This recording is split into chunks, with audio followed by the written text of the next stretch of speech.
Menudo na walang tomato sauce tapos ganito yung pagkaluto, talaga namang mapaparami yung kakainin mo.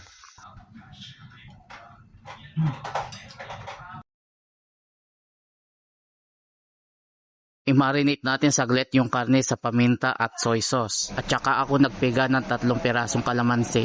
I-marinate ko lang ito ng 30 minutes, maganda sana dito kung matagal, para nanunuot at malasa yung karne. Pero dahil nagmamadali tayo, pwede na yung 30 minutes.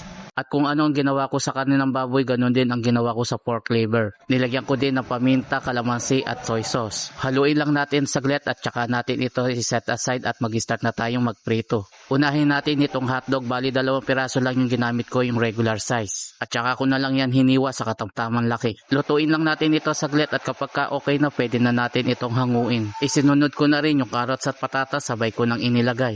Masarap kasi yan kapag pinrito muna yung carrots at patatas at saka isa pa, hindi madaling masira kung sakaling meron pang matirang ulam.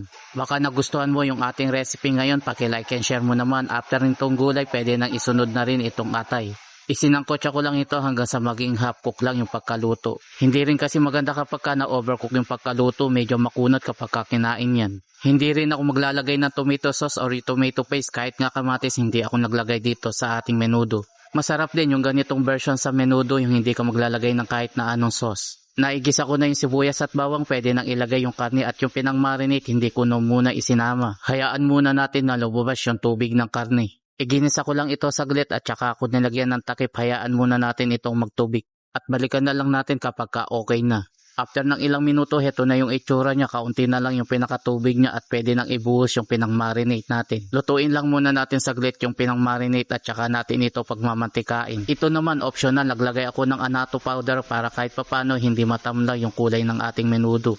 Kaunti lang naman, pero kung gusto nyo na mas matingkad, dagdagan nyo na lang yung ilagay ninyong annatto powder. At kung sakaling umabot ka na dito sa bahagi ng aking video at nagustuhan mo yung ating recipe, paki-comment mo naman kung tagasan ka para malaman ko kung saan lugar ako napapanood. Naglagay na ako ng tubig at sinabay ko na rin itong green paste. At saka natin to lagyan ng takip para mabilis maluto yung karne. At kapag ka malambot na, pwede nang ilagay naman yung gulay. At pati na rin yung hotdog, pwede nang isunod.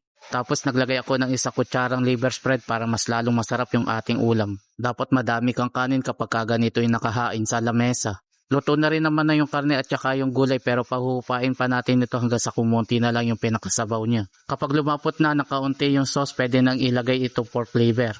Lutuin na lang natin ito ng mahigit 1 minuto para sakto lang yung lambot ng pork liver. Nilagyan ko na rin ng kaunting MSG at saka ng patis para mas lalong malinamnam. Heto yung masarap sa menudo kapag ganito yung itsura ng sauce. Pinakuluan ko na lang ito saglit. After nga ng ilang minuto, heto na, luto na yung ating pork menudo. At syempre dito na tayo sa exciting part, yung tikman natin yung ating nuluto. Alang halong biro mga lods, manya-manya pa ang luto oh.